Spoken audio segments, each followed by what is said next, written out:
Hello friends, आज की class में हम लोग डिस्कस करने वाले हैं एक बहुत ही इम्पोर्टेंट केस जो कि बैंकिंग हिस्ट्री में सबसे बड़ा फ्रॉड बोला जा रहा है। और ये केस किसके रिस्पेक्ट में है? ये है एपीजी शिपयार्ड। सो एपीजी शिपयार्ड एक कंपनी है which is based in Gujarat. ये कंपनी जो है वो शिप बिल्डिंग और शिप रिपेयर में है और इनकी फ्लैगशिप कंपनीज जो कि जानी जाती हैं एपीजी ग्रुप्स के नाम पे। तो इनके जो शिपयार्ड्स हैं कहाँ कहाँ लोकेटेड है? गुजरात दहेज प्लांट में है, सूरत में है। And they have approximately build 165 vessel. मतलब इतने बड़े लेवल पे इन लोगों ने वेसल कंस्ट्रक्शन भी करी है इन लास्ट 16 ईयर। एंड इनकी 46 अराउंड शिप्स जो है वो एक्सपोर्ट भी हुई है। तो एट लार्ज कंपनी का बिजनेस काफ़ी बड़ा था और इसीलिए डिफ़ॉल्ट भी बहुत बड़ा है। तो अब देखते हैं डिफ़ॉल्ट कैसे हुआ। अब एपीजी शिपयार्ड ने कुछ लोन लिया था बैंक से जो कि अराउंड था 23,000 करोड़।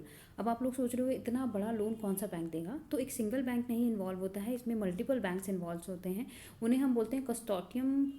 ठीक है, तो कस्टोडियम मतलब क्या होता है? Various bank come together to lend a big amount of money to somebody corporate.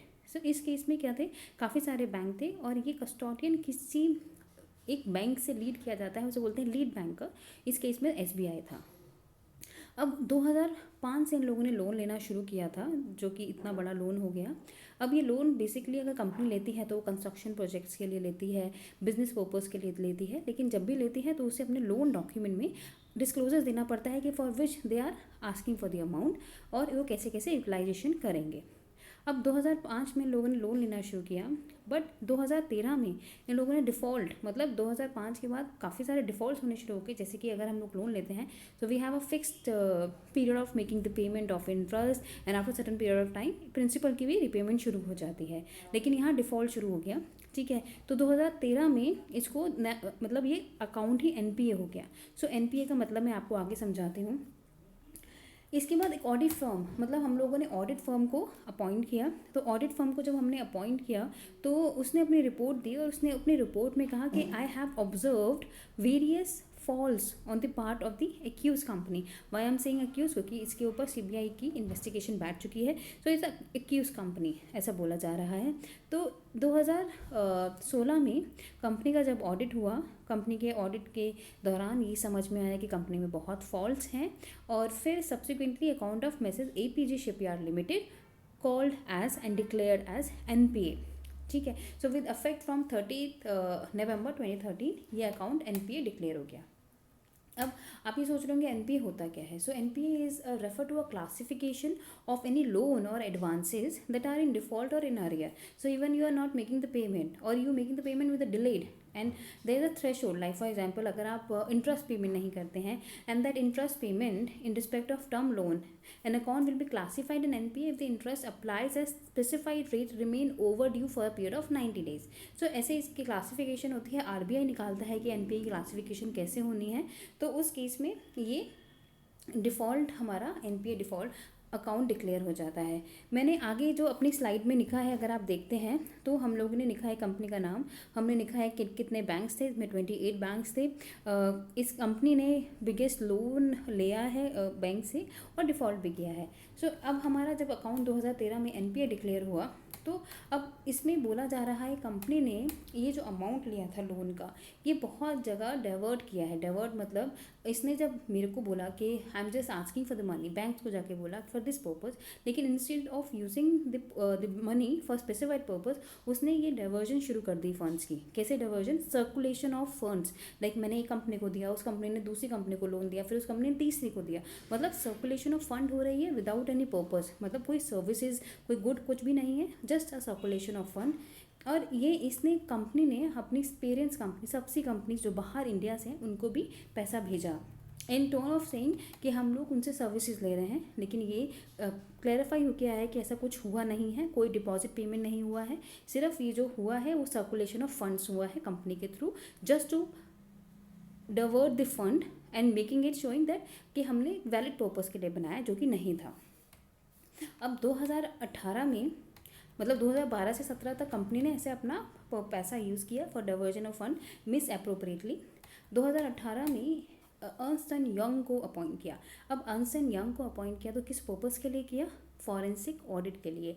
Forensic audit के लिए कौन सी पीरियड के लिए किया था? 2012 से 2017 तक, मतलब 5 साल के लिए अर्न्स्ट एंड यंग को अपॉइंट किया गया फॉर अंडरटेकिंग द ऑडिट। ठीक है। अब एक और चीज़ सामने आ रही है कि जो एनसीएलटी में केस फाइल हुआ है अहमदाबाद में, 2017 में फाइल हुआ था, आईसीआईसीआई बैंक ने फाइल किया था। ठीक है। किसके अगेंस्ट किया था? कंपनी के, फॉर इनिशिएशन ऑफ सीआरपी, मतलब कॉर्पोरेट इंसॉल्वेंसी रेजोल्यूशन प्रोसेस। अब ये चीज़ हो गई। अब आप ये सोच रहे होंगे कि फॉरेंसिक ऑडिट और इंटरनल ऑडिट या नॉर्मल ऑडिट में क्या डिफरेंस रहता है। एक फॉरेंसिक ऑडिट का पर्पस होता है, क्या पर्पस होता है कि वो फोकस करता है रीस्ट्रक्चरिंग, जो हमारा लोन के लिए हमने डाला है या फिर हमने कोई लोन रिलेटेड ट्रांजैक्शन करी है, तो उसका स्पेसिफिक पर्पस क्या था, कोई कंसर्न है फ्रॉड के, मतलब उनके माइंड में जो बेसिक ऑब्जेक्टिव होता है वो ये होता है कि अगर कोई कंपनी में फ्रॉड हुआ है तो उस फ्रॉड को बाहर लाना। वैसे इंटरनल ऑडिट जो स्पेसिफिकली होता है वो होता है कंप्लाइंस को देखना, उनके अकाउंट्स को चेक करना। So internal audit is a smaller concept. अगर आप फॉरेंसिक ऑडिट देखोगे तो एक बहुत बड़ा कॉन्सेप्ट है to bring out the fraud happen in the company. ठीक है। आगे चल के हम देखते हैं तो ईवाई ने एक कंपनी है जो कि प्रोसिक्यूटर प्रोसिक्यूशन का विटनेस है, क्योंकि ईवाई ने ऑडिट किया है, फॉरेंसिक पूरा प्रॉपर देखा है, उनके अकाउंट्स देखे हैं, उनकी बुक्स को चेक किया है, कौन सी ट्रांजैक्शन फ्रॉड में फॉल कर रही है, वो सब कुछ देखा है। तो ईवाई एक बहुत ही इंपॉर्टेंट कड़ी है इस केस को सॉल्व करने के लिए। अब इन बिटवीन 2019 से 20 तक बहुत सारे बैंक ने इस जो एपीजी को अपना लोन दिया था वो फ्रॉड डिक्लेयर किया। उसने बोला कि एपीजी ने फ्रॉड किया है। ठीक है। और ड्यूरिंग दी पर्सुअल ऑफ रिकॉर्ड इस सीबीआई को भी देखने को मिला है, सीबीआई ने बोला भी है अपनी स्टेटमेंट में। अब एसबीआई ने फर्स्ट कंप्लेंट जो फाइल करी थी वो करी थी 2019 में, मतलब ये केस तब से चलता आ रहा है। 2019 में ये केस हमारी कंप्लेंट फाइल करी एसबीआई ने। सो सॉट क्लैरिफिकेशन ऑन मार्च 12, 2020। जब हमारी ये कंप्लेंट फाइल हुई, पूरा अराउंड 1 साल तक, मतलब 1.5 साल लगा सीबीआई को एक्टेड अपॉन, जो कंप्लेंट हुई थी उसके ऊपर एक्ट करने के लिए।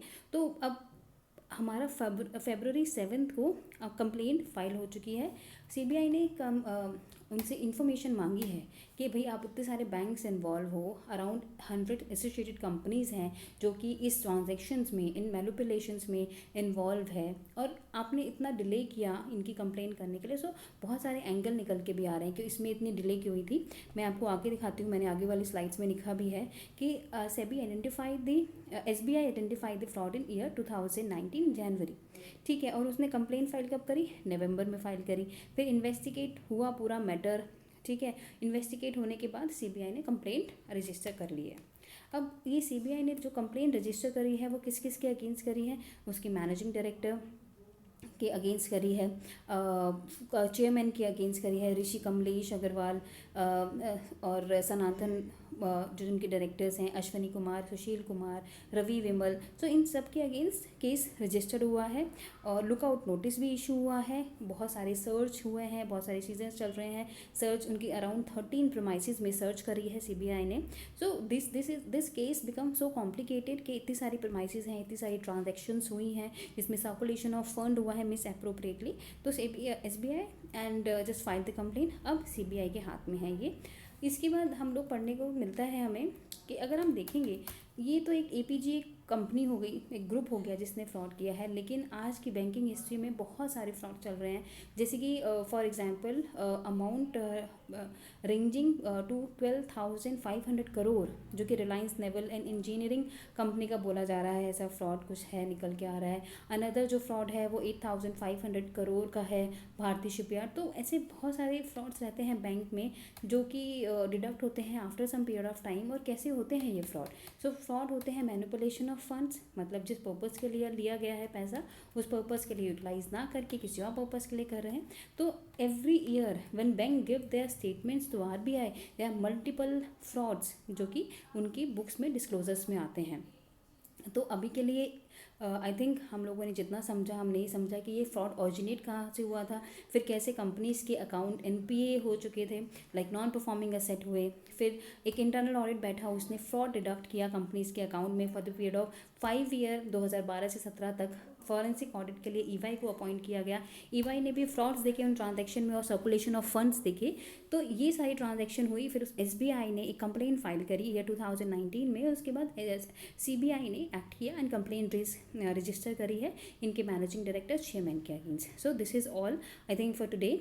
This is a brief background of entire case. I hope आपको समझ में आया होगा। अगर आपको कोई भी स्पेसिफिक वीडियो बनानी है, please write to me at deep0707.sharma@gmail.com. Thank you for watching my video.